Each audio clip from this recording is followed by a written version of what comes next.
You've been told a story, right? A story that says if you just think positively enough, the universe will hand you your dream life on a silver platter. You've done the work. You've visualized. You've repeated affirmations. Maybe your fridge is covered in vision board cutouts. You've been trying to ask, believe, receive.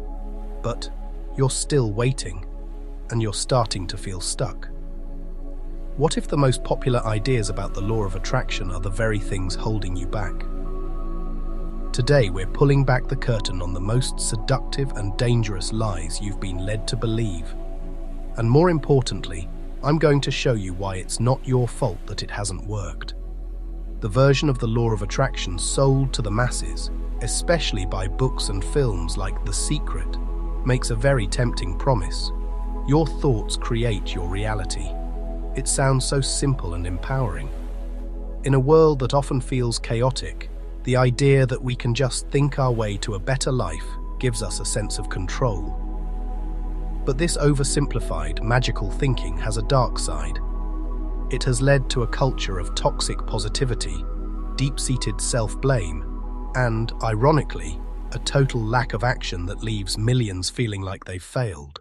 So today, we're dismantling the 3 biggest lies of the law of attraction that are keeping you stuck. Lie number 1.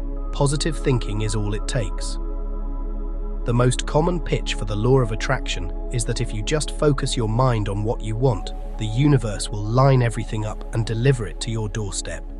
It's a story that's easy to love, but it's perhaps the most paralyzing lie of all because it leaves out the most important character in your success story: action. Believing that thinking alone can manifest your goals is a perfect excuse for inaction. It creates a passive waiting game where you're always looking to the sky, waiting for a sign, instead of looking at your feet and taking the next step. You can visualize a promotion all day long, but if you're not improving your skills, talking to people and actually applying for the job, that promotion is just a daydream. The world doesn't reward wishful thinking, it rewards movement. This lie also completely dismisses the value of hard work, strategy, and good old-fashioned skill. Success isn't just about mindset. While thinking positively is a fantastic tool for motivation, its real power is in how it inspires your behavior, not in some magical quality of the thoughts themselves. The universe isn't a cosmic waiter bringing you a 5-course meal just because you visualized it. You have to go to the store, buy the ingredients, and cook it. The belief that thought alone is enough is what keeps so many people dreaming instead of doing. Lie number 2. You're to blame for everything bad that happens. This is, without a doubt, the most toxic and damaging part of the popular law of attraction narrative. If your thoughts create your reality, then the dark, logical conclusion is that anything negative in your life, illness, poverty, an accident, even abuse, is your fault. You must have attracted it with negative thoughts or a low vibration. Let's call this what it is: a cruel form of victim blaming. This idea suggests that people are responsible for their own suffering because of their mindset, which can cause immense psychological harm and feelings of guilt and shame for people who are already struggling. It implies that victims of violence or natural disasters were somehow on the same frequency as tragedy. This isn't just wrong. It's an offensive and harmful belief that completely ignores real-world issues like systemic inequality and the simple, unavoidable fact that bad things sometimes happen to good people. I need you to hear this loud and clear. It is not your fault. You did not attract abuse because you had low self-worth. You did not attract a layoff because you had a scarcity mindset. You did not attract an illness because you weren't positive enough. This belief system is not just scientifically baseless, but it uses circular reasoning to protect itself.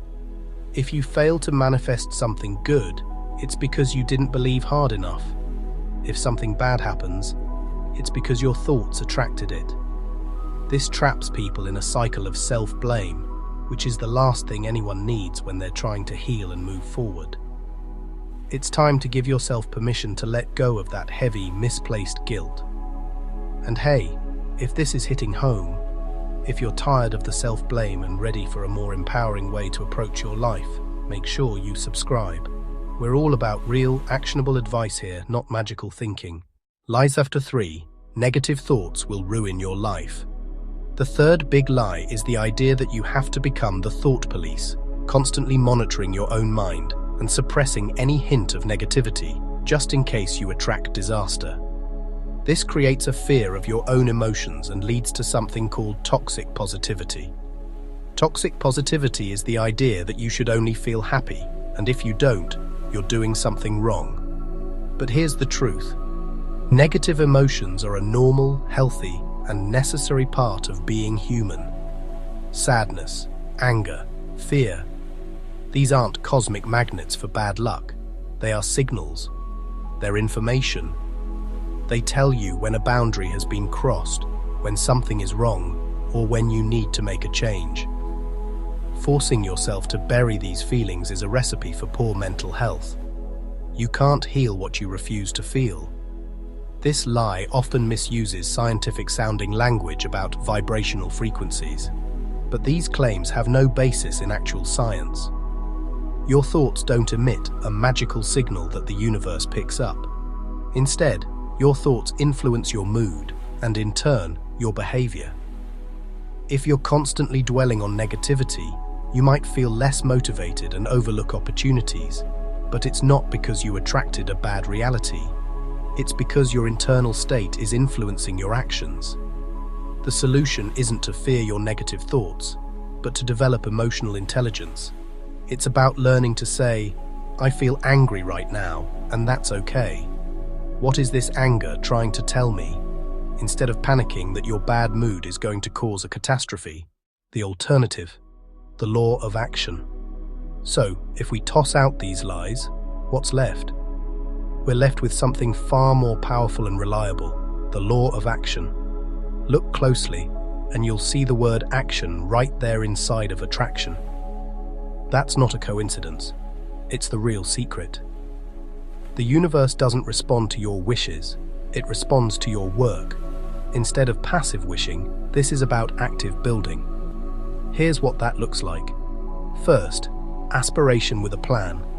It's great to have a clear goal, but instead of just visualizing the finish line, you have to build the road to get there. Break your goal down into small, realistic steps. If you don't know the steps, your first action is to find out. What concrete things can you do today to move 1 inch closer? Second, mindful action, not magical thinking. This is where a positive mindset becomes genuinely useful. It's not that your thoughts change the world, but they can change you. Psychologists have a name for a function in your brain called the reticular activating system, RAS. Think of it as a filter. When you set a clear goal, your brain starts to notice things in your environment that are relevant to it. You're not magically attracting opportunities. You are priming your brain to finally see the ones that were there all along. But seeing them isn't enough. You still have to act on them. And finally, self-compassion, not self-blame. Replace the toxic guilt of the law of attraction with self-compassion. Some days you will feel down, and that's perfectly okay. Acknowledge your feelings without judgment. Instead of blaming yourself when things go wrong, practice resilience. Learn from what happened, adjust your plan, and keep moving. This is about embracing the messy, beautiful journey and being kind to yourself along the way. For too long, the pop culture version of the law of attraction has sold a fantasy that leaves people feeling powerless and ashamed. The truth is, you are not a passive receiver of cosmic mail. You are the architect of your life, but you have to pick up the tools and start building. Let's agree to abandon the lies. Positive thinking alone is not enough, it needs action. You are not to blame for every bad thing that happens to you. You can release that guilt. And your negative emotions are not your enemies. They are your guides. By shifting your focus from the magical law of attraction to the practical law of action, you take your power back. You stop waiting for the universe to grant your wishes, and you start building your reality, brick by brick, with your own 2 hands. And that is a far more empowering way to live.